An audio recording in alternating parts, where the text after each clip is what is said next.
2 News anchor Brooke Moore is live in downtown Dayton, where the buzz is building for this historic event. Brooke. All right, thank you, Jack. Well, downtown Dayton has certainly been transformed into the NATO security zone over the past few days. The weather's deteriorating just a bit, but it's not stopping any of the planning.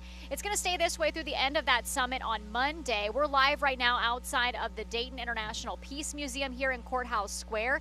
They're also going to be open throughout the event, allowing visitors to learn more about the 1995 Dayton Peace Accords. Right now, I'm being joined by Dayton Mayor Jeffrey Mims Jr. Thank you so much for joining us here despite the weather and being a busy man. Despite that, of course, I didn't control the weather today. I'm sorry, I had to do a better job at that. That is okay. We'll talk to Brian. But we want to talk about this Parliamentary Assembly, a huge event for our area. From the moment you found out that it was going to be here in Dayton up until today, what has that planning process been like for you and for the city of Dayton? Exciting. Very exciting. Of course, Dayton is hot right now. We're hot in terms of leading job growth as far as the region is concerned. The aspect of more and more citizens are moving to Dayton to be a part of some of the great things that are happening. And this is really just terrific for us. Individuals are watching us on this world stage from across the nation, across the globe. And it's just very exciting for us to be able to do the type of things that we've done to make Dayton look like the city that it's supposed to be. Yeah, there's been a lot that you've put into making this area look even better than it did before. What was that like? What were some of those things that we had to put into motion to welcome all of these people? Well, there are a lot of things that we had planned on doing some time ago, but of course did not have the resources to make that happen.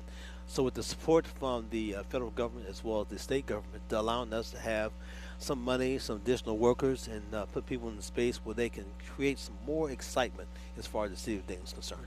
And looking forward, we're talking about the lasting effect of hosting an event, a global event like this. What are your hopes for the future with this putting us on a global stage? What do you hope that this can do for the city of Dayton?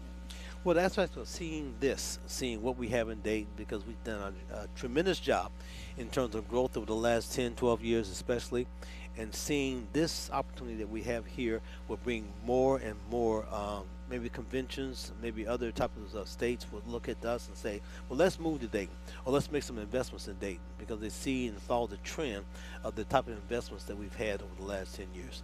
Yeah, and so we're certainly looking forward here to the next few days. Is there anything you want the general public to know, or any last-minute reminders or things that you think we need to know ahead of this event? Okay, come on down. It's safe. You can find information as well on the website about what's happening in Dayton, what's happening right now, to meet some of the exciting leaders from across the world. It's all happening right here in the city of Dayton. Okay. Dayton Mayor Jeffrey Mims Jr., we appreciate you being with us so much. My pleasure.